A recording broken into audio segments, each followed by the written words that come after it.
Hello everyone, मैं doctor PC Phulara. आज इस वीडियो लेक्चर में आप लोगों को curvature of A curve in tensor के बारे में बताऊंगा। इससे पहले मैंने जियोडेसिक कोऑर्डिनेट के बारे में पिछली वीडियो में बताया था। चलिए स्टार्ट करते हैं। Curvature of a curve. Curvature of curve क्या होता है? सपोज हमने क्या किया, एक कर्व मान लिया सी, किसमें? एन डायमेंशनल स्पेस में, वी एन में। ये कर्व है c, curve c in we n, n dimensional space V N में हमने कंसिडर कर लिया। अब हमने क्या कोऑर्डिनेट सिस्टम कंसिडर किया, एक्स आई, जो कि किसी पैरामीटर एस का फंक्शन है, जो एस पैरामीटर से डिफाइन हो रहा है। एक्स आई एस का फंक्शन है, ठीक है।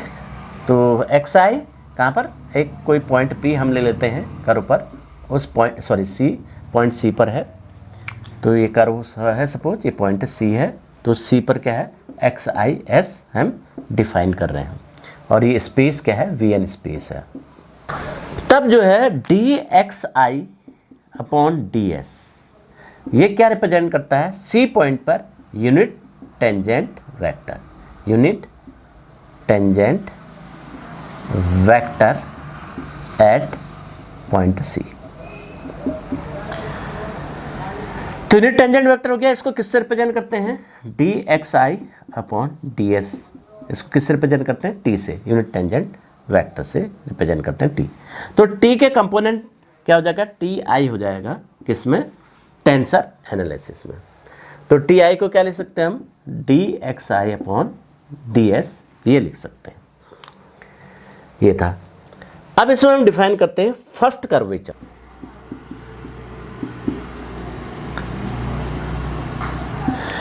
हमारे पास यूनिट टेंजेंट वेक्टर का जो कंपोनेंट है वो टी आई है, कॉन्टावरेंट वेक्टर। तो कर्वेचर वेक्टर हम कैसे, फर्स्ट कर्वेचर वेक्टर कैसे हम डिफाइन करते हैं? इसका इंट्रिंसिक डेरिवेटिव लेते हैं, तो यानी intrinsic derivative of contravariant vector t i along a curve C in n dimensional space Vn। ये क्या कहलाता है? ये कहलाता है फर्स्ट कर्वेचर वेक्टर। ये क्या कहलाएगा? First curvature vector. तो फर्स्ट कर्वेचर वेक्टर को P से रिप्रेजेंट करेंगे। इसके जो कंपोनेंट होंगे वो किससे? पी आई से हमने रिप्रेजेंट कर दिया। तो समझ में आ गया होगा कि T I d x I upon D S unit tangent vector का कंपोनेंट है टेंसर में। तो फर्स्ट कर्वेचर वेक्टर कैसे हम डिफाइन करेंगे? ये जो टी आई है इसका हम इंट्रिंसिक डेरिवेटिव ले लेंगे। तो इंट्रिंसिक डेरिवेटिव किसके अलॉन्ग? किसी उसी कर्व के, जो सी कर्व हमने डिफाइन कर रखा है उस कर्व के अलॉन्ग ले लेंगे in we N dimensional space में, N dimensional space V N में। तो वो क्या कहलाएगा? वो इंट्रिंसिक डेरिवेटिव क्या कहलाएगा? फर्स्ट कर्वेचर वेक्टर कहलाएगा। पी से उसको रिप्रेजेंट करेंगे। टेंसर में जो उसका कॉन्टावरेंट कंपोनेंट क्या होगा? पी आई होगा। तो ये हो गया। तो यानी, और मैग्नीट्यूड, इसके मैग्नीट्यूड को हम कापा से रिप्रेजेंट करते हैं। तो कापा कितना हो जाएगा? Kappa square equal to ji I J P I P जे हो जाएगा। ये इसका मैग्नीट्यूड हो जाएगा, इस वेक्टर का जो फर्स्ट कर्वेचर वेक्टर है उसका magnitude kappa square equal to ji I J P I P जे हो जाएगा। और p i contravariant first curvature vector के का कॉन्टावरेंट कंपोनेंट है। और इसकी वैल्यू क्या होगी? पी आई की वैल्यू, पी आई की वैल्यू ऐसे डिफाइन होती है। अब यूनिट टेंजेंट वेक्टर का इंट्रिंसिक डेरिवेटिव हम कैसे डिफाइन करते हैं? कि इसका जो है टी आई का इंट्रिंसिक डेरिवेटिव, तभी डेफिनेशन बताई थी पिछली वीडियो मैंने, intrinsic derivative. Intrinsic derivative T I का हम इसको क्या ले लेंगे? के रेस्पेक्ट में इसका कोवेरिएंट डेरिवेटिव ले लिया। फिर हमने क्या किया? इसका इनर प्रोडक्ट ले लिया, किसके साथ? डी एक्स के अपॉन डी एस के साथ। ये हो जाएगा, ये इस प्रकार से पी आई हो जाएगा। यानी पी आई क्या है? ये कंपोनेंट है first curvature first curvature vector का कंपोनेंट है कॉन्टावरेंट कंपोनेंट। तो इसको हम हमने कैसे डिफाइन किया था, intrinsic derivative of t i. तो intrinsic derivative of t i कैसे डिफाइन होता है, इंट्रिंसिक डेरिवेटिव टी आई जो है इसका हम पहले क्या लेते हैं, कोवेरेंट डेरिवेटिव ले लिया विद रिस्पेक्ट टू एक्स के, और फिर इसका डी एक्स के अपॉन डी एस के साथ इनर प्रोडक्ट ले लिया। तो इस प्रकार से डिफाइन होता है। अब इसकी वैल्यू हम यहाँ पर सब्स्टिट्यूट करते हैं। हम जानते हैं कोवेरेंट डेरिवेटिव ऑफ कॉन्टावरेंट वेक्टर। अब इसकी वैल्यू क्या होगी, देखिए टी आई के, ये क्या होगा, del T I upon del x K. अब कॉन्ट्रा है तो प्लस आ जाएगा, टी अल्फा कर देते हैं, यहाँ अल्फा हो जाएगा डमी और आई के हो जाएगा, ये हो गया। ये वैल्यू यहाँ सब्स्टिट्यूट कर देते हैं। तो पी आई क्या बनेगा कि del T I upon del x k plus T alpha I alpha k, ये हो जाएगा। इसको क्या कर देंगे, इंटू डी एक्स के अपॉन डी एस कर देंगे। अब इसको अंदर ले जाएंगे तो ये कितना हो जाएगा, del T I upon del x K D x के upon D S plus T alpha आई अल्फा के डी एक्स के अपॉन डी एस, ये हो जाएगा। और दैट इज इक्वल टू, इसको क्या लिख सकते हैं, D T I upon D S plus T alpha I alpha K D x के अपॉन डी एस। और टी आई क्या होता है, T I unit tangent vector, D x I upon D S होता है। तो ये रख देंगे, तो d by D S D x I upon D S plus T alpha क्या हो जाएगा, डी एक्स, पहले इसको लिख देते हैं crystal symbol of second kind को, अल्फा के, टी अल्फा क्या हो जाएगा, D X alpha upon D S D x के अपॉन डी एस, ये हो जाएगा। यानी अल्फा में डमी बन गया, के में डमी बन गया, डी एस।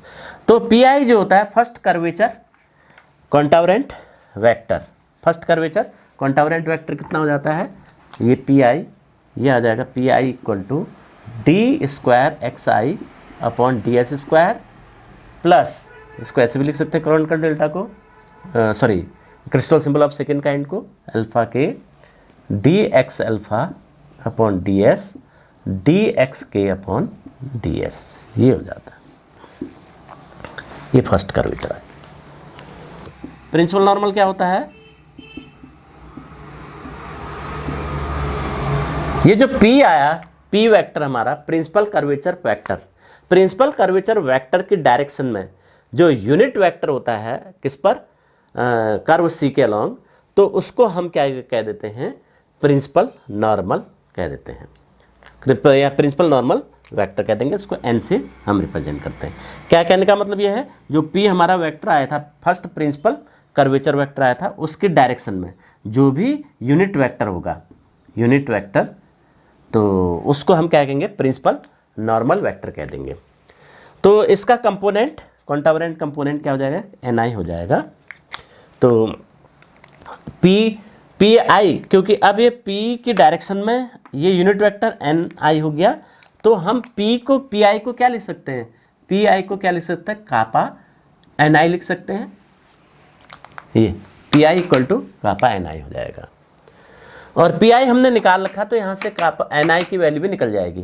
तो जो प्रिंसिपल नॉर्मल है, प्रिंसिपल नॉर्मल की वैल्यू क्या हो जाएगी, Ni equal to 1 upon kappa P I, यानी 1 अपॉन n, ये कितना हो जाएगा, इसको 1 अपॉन के कर देंगे बस, that is equal to 1 upon kappa, ये इसकी वैल्यू आ जाएगी Ni, ये यूनिट वेक्टर। तो ये था प्रिंसिपल नॉर्मल। अब बात करते हैं जियोडेसिक की। जियोडेसिक का जो है डिफरेंशियल इक्वेशन क्या होती है। अब हम निकालते हैं differential equation of geodesic. Differential equation of geodesic क्या होगी, तो सबसे पहले हम मान लेते हैं सरफेस है, ये जियोडेसिक के लिए क्या होना चाहिए, जियोडेसिक कर्व, ये सरफेस है, इस पर एक कर्व है सी कर्व, और ये V N and dimensional space में है। तो ये पॉइंट ए और बी हैं सरफेस पर, तो इन दो पॉइंट से जो कर्व पास हो रहा है और जो क्या मेजर कर रहा है, शॉर्टेस्ट डिस्टेंस मेजर कर रहा है, मिनिमम डिस्टेंस मेजर कर रहा है, उसी को हम क्या कहेंगे, जियोडेसी कहेंगे। अब इन दो पॉइंट के बीच में जो डिस्टेंस होती है डी एस स्क्वायर, उसको क्या लिख सकते हैं हम, g I J D x i d x j लिख सकते हैं। तो यहाँ से डी एस को क्या लिख सकते हैं हम, अंडर रूट जी आई जे डी एक्स आई upon D T D x जे upon D T, d T square से डिवाइड कर दिया और मल्टीप्लाइड कर देंगे, बाहर आ जाएगा डी टी हो जाएगा। तो एस क्या हो गया, मान लीजिए हम पैरामीटर टी जीरो है, यहाँ पर टी है, तो टी जीरो से टी तक हम इसको इंटीग्रेट कर देंगे, g I J D x i d x j d T D x J upon D t into d t, और इसको हमने फंक्शन कंसिडर कर लिया एक, इसको कंसिडर कर लेते हैं F T zero to T, इसको हमने एफ एक्स आई, और ये एक्स आई डॉट हो गया, एक्स जे डॉट हो गया, तो एक्स आई डॉट किसका, एक्स आई का फंक्शन होगा, तो एक्स आई कॉमा दो एक्स आई डॉट का ये फंक्शन हो जाएगा, डी टी हो गया। यानी हमारे पास एफ एक्स आई और एक्स डॉट आई क्या बनेगा फिर, अंडर रूट जी आई जे एक्स आई डॉट एक्स जे डॉट, ठीक है। डॉट क्या रिप्रेजेंट कर रहा है, टी पैरामीटर, टी के रेस्पेक्ट में इनका डेरिवेटिव एक्स आई का या एक्स जे का, तो ये हो गया। अब एक्स जे डॉट, हाँ सही है, एक्स आई है, x I dot x I dot. अब क्या हो जाएगा कि इसके नेबरहुड में एक्स आई और एक्स डॉट आई के नेबरहुड में पॉइंट लिया हमने, वहाँ पर एस की वैल्यू देखी, तो तब वहाँ पर इंटीग्रेशन क्या हो जाएगा, एस एस्टिक हो जाएगा सपोज। तो एस एस्टिक को मैं क्या लिख सकता हूँ, t zero to T F x I plus epsilon i, बहुत छोटी value epsilon tend to zero, x dot i और प्लस एप्सिलॉन आई डॉट डी टी, ये हो जाएगी। अब ये मिनिमम होने के लिए क्या है, ये स्टेशनरी होना चाहिए, ये क्या होना चाहिए, स्टेशनरी होना चाहिए, इन दोनों के बीच का डिस्टेंस ये स्टेशनरी होना चाहिए, यानी ये कांस्टेंट वैल्यू होनी चाहिए, जीरो होना चाहिए, तो एस इक्वल टू एस होना चाहिए। तो हम यहाँ पर वैल्यू रख देते हैं T zero to T F x I plus epsilon I x dot I plus epsilon dot I minus, दोनों सेम लिख दिया इंटीग्रेशन, इसी के अंदर लिख दिया F x I x dot I D T, ये बन जाएगा that is equal to zero, T zero to T. देखो इन दोनों में से एप्सिलॉन आई कॉमन आ जाएगा, एप्सिलॉन आई बाहर रख दो, सॉरी आई नीचे कहाँ चला गया, epsilon i epsilon i epsilon i बाहर आ जाएगा, और del F upon del x i है ये, del upon del x I minus D by D T del F upon del x dot I D t is equal to zero. Epsilon arbitrary है तो ये zero नहीं हो सकता, तो t zero upon t del F upon del x I minus D by D T del F upon del x dot I D T equal to zero. तो इसका मतलब क्या हो गया, डी टी आर्बिट्री है, तो ये डेल्टा एफ इंटीग्रेशन की वैल्यू जीरो आ रही है, तो ये भी जीरो होना चाहिए, delta X I minus D by D T del F upon del x dot I that is equal to zero. ये यूलर इक्वेशन कहलाती है, फेमस यूलर इक्वेशन। अब हम डेल एक्स आई की वैल्यू निकालेंगे, ये निकालेंगे, इसमें रख देंगे। एफ क्या था हमारे पास, under root ji i g x I dot और एक्स जे डॉट। अब हम निकालते हैं del F upon del x i, तो del F upon del x i, देखो एक्स आई का फंक्शन केवल जी आई जी है, तो हम इसको डिफरेंशिएट करेंगे पार्सली, तो हाफ आगे आ जाएगा, इसकी पावर हाफ है, पावर हाफ कम हो जाएगी, माइनस हाफ हो जाएगा, तो अंडर रूट जी आई जे एक्स आई डॉट एक्स जे डॉट हो गया ये। फिर अंदर वाली क्वांटिटी को डिफरेंशिएट करेंगे तो क्या उतना हो जाएगा, डेल जी आई जे अपॉन डेल एक्स आई, इसको थोड़ी देर के लिए के कर देते हैं, आई जे यहाँ ले रखा है तो इसको के कर देते हैं, इसको के कर देते हैं, कोई दिक्कत नहीं, आप सफिक्स को कुछ भी कर सकते हो। तो ये के हो जाएगा एक्स के हो जाएगा ये भी। तो डेल जी आई जे अपॉन डेल एक्स के हो जाएगा ये इसका डिफरेंशिएशन। ये फिर से क्या हो गया, एफ हो गया, एफ की जगह क्या है एस है, ये इसी को हम एस भी कह रहे हैं। तो ये क्या हो जाएगा 1 और सॉरी ये ऐसे कैसे रहेगा एक्स डॉट आई एक्स डॉट जे, ये भी आएंगे। तो 1/2 डेल जी आई जे upon del x K x dot आई एक्स डॉट जे, ये आ गया हमारे पास। अब del upon del x dot के ये निकालना है के, तो इसको एक्स डॉट के रेस्पेक्ट डिफ्रेंशिएट करेंगे तो क्या आ जाएगा 1/2 अंडर रूट जी आई जे एक्स डॉट आई एक्स डॉट के, ये हो गया। फिर अंदर वाली क्वांटिटी को डिफ्रेंशिएट करेंगे, जी आई जे तो वैसे का वैसे हो जाएगा, इसमें प्रोडक्ट रूल लग जाएगा, एक बार इसको डिफ्रेंशिएट करेंगे एक बार इसको डिफ्रेंशिएट करेंगे, तो क्या हो जाएगा एक बार इसको डिफ्रेंशिएट करेंगे डेल एक्स डॉट आई upon del x k plus, और एक बार एक्स जे सेम एक्स जे डॉट सेम प्लस एक्स आई dot same del x dot j upon del x dot के, ये हो जाएगा, ये आ जाएगा। अब देखिए कि आई और जे को चेंज कर देते हैं, तो आई की जगह जे रख देते हैं, जे की जगह के रख देते हैं, आई रख देते हैं, तो क्या बनेगा एक्स डॉट आई हो गया, ये एक्स डॉट जे हो गया, डमी सफिक्स हैं तो सेम हो जाएंगे, ट्वाइस हो जाएगा, ये 2 से 2 कैंसिल हो जाएगा, तो जी आई जे अपॉन एस हो गया ये, तो ये क्या हो जाएगा डेल एक्स डॉट आई upon del x dot K x dot J, ये हो जाएगा। अच्छा एस इंटीग्रेशन था तो ये एस डॉट आएगा, हाँ एस डॉट, ये एस डॉट आएगा, ये भी एस डॉट होगा। अब हमारे पास ये दो वैल्यू मिल गई। अब इसको हम क्या करते हैं with respect to t differentiate करते हैं, तो d by D T del upon del x dot के, ये क्या हो जाएगा यहाँ पर d by D t g J k upon S dot x dot जे।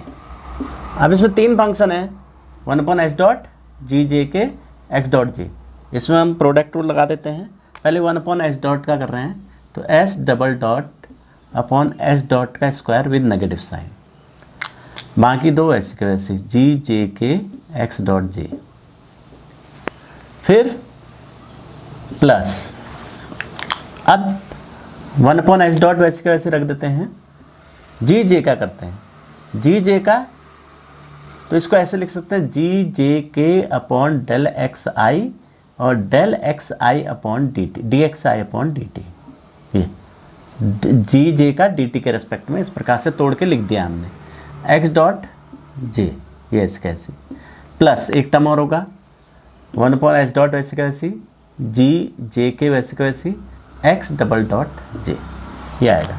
इसकी जगह हम क्या रख देते हैं एक्स डॉट रख देते हैं, एक्स डॉट आई हो गया है, तो ये बन गया। अब हमारे पास एक्सप्रेशन क्या था कि del upon del x K minus D by D T of del upon del x dot K that is equal to 0, इसमें पुट कर दीजिए ये वैल्यू और ये पूरी वैल्यू, तो क्या बनेगी ये देखिए 1/2s डॉट डेल जी आई जे upon del x K x dot आई एक्स डॉट जे, ये बन गया, माइनस ये माइनस माइनस प्लस हो जाएगा s double dot upon s square g जे के एक्स डॉट जे, आगे क्या हो जाएगा ये minus 1/s dot del g जे k upon del x dot आई x dot j plus minus 1/s dot g जे के x double dot J that is equal to 0, ये बन जाए। अब देखिए इसको पूरे को माइनस से मल्टीप्लाई कर देते हैं, minus S double dot upon S, इसको पहले लिख दिया मैंने जी जे के एक्स डॉट जे, इसको अलग से कर दिया। अब देखिए इन दो टर्म्स में से 1 2 3 तीनों में से 1 अपॉन एस डॉट कॉमन आ रहा है, प्लस 1 अपॉन एस डॉट कॉमन ले लो तो बचेगा क्या, और एक्स डॉट आई एक्स डेट जे इन दोनों में से कॉमन आ रहा है, तो ये क्या बचेगा, यहाँ पर इसको लिख देते हैं डेल जी जे के अपॉन डेल एक्स आई, ट्वाइस हो जाएगा, 2 भी हम कॉमन ले लेंगे, 1/2 हो जाएगा ये। चलो अभी ऐसे लिख दो, माइनस हाफ डेल जी आई जे upon del x K x dot आई x dot J minus 1 upon S dot plus हो जाएगा जी जे के x double dot J that is equal to 0। Minus से मल्टीप्लाइड कर दिया था, ये हो गया।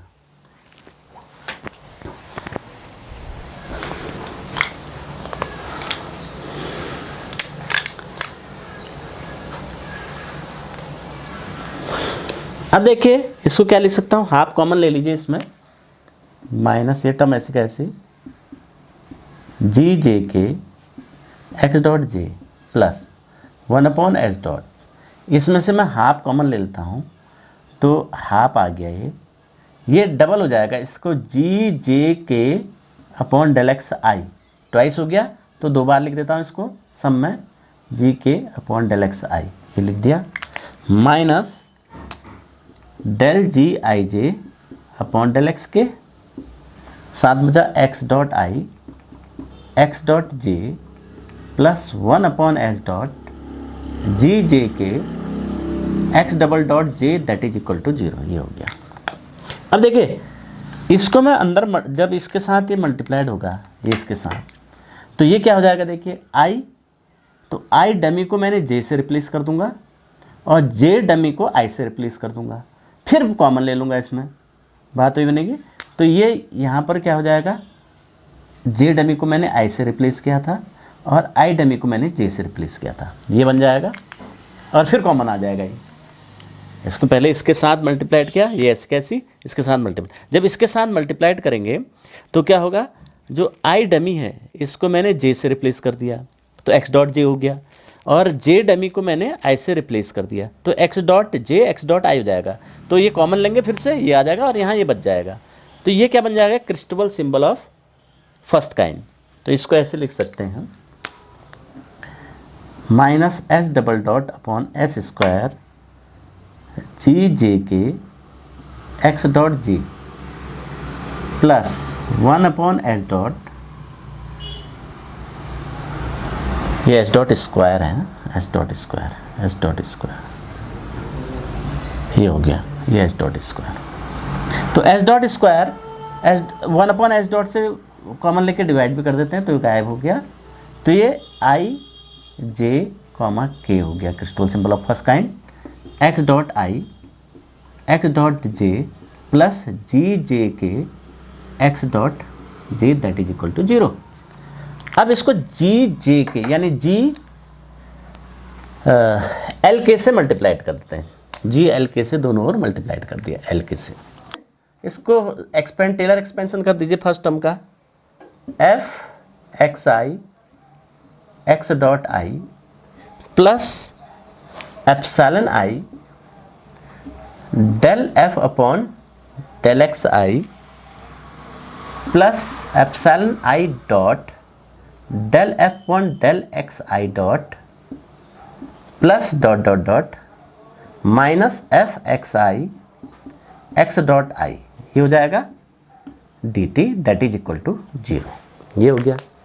अब देखिए ये टर्म कैंसिल हो जाएगा, हायर टर्म को हम नेग्लेक्ट कर दे रहे हैं, higher term epsilon i square आएगा, एप्सिलॉन डॉट आई स्क्वायर वाले टर्म आएंगे, बहुत छोटा एप्सिलॉन है तो उसको हमने नेग्लेक्ट कर दिया, तो ये बचेगा T0 to T epsilon I del F upon delta X I plus epsilon dot I del F upon del x I dot, ये बच गया D T that is equal to 0।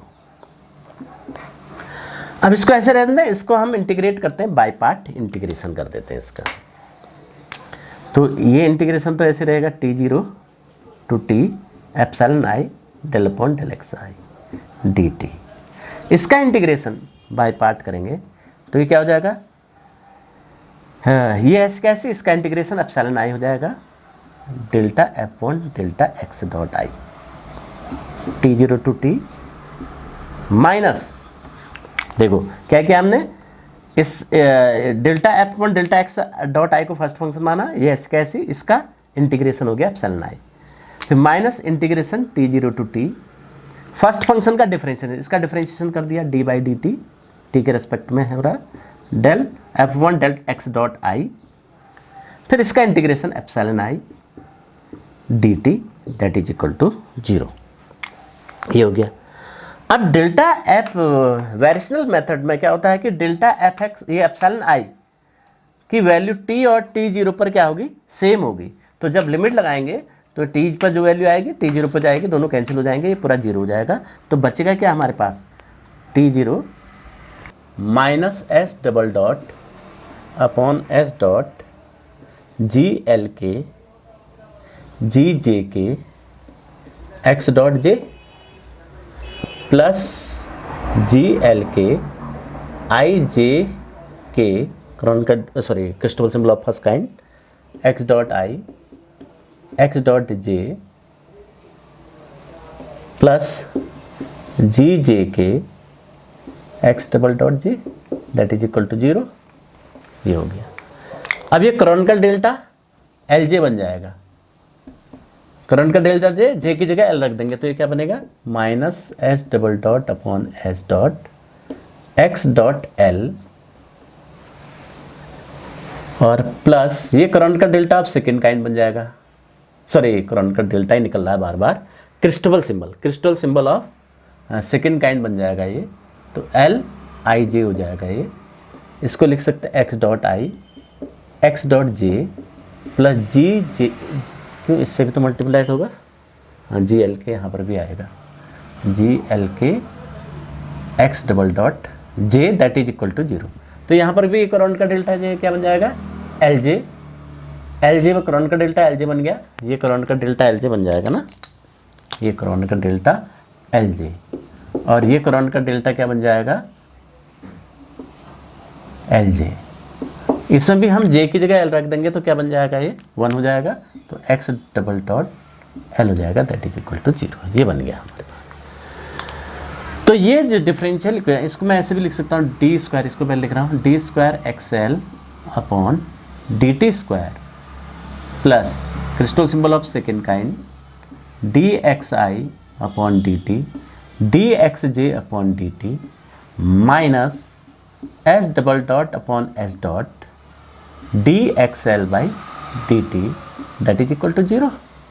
ये हमारी क्या होगी, डिफरेंशियल इक्वेशन होगी किसकी, जियोडेसिक की। अब इसको हम फर्दर सिंप्लीफाई कर सकते हैं।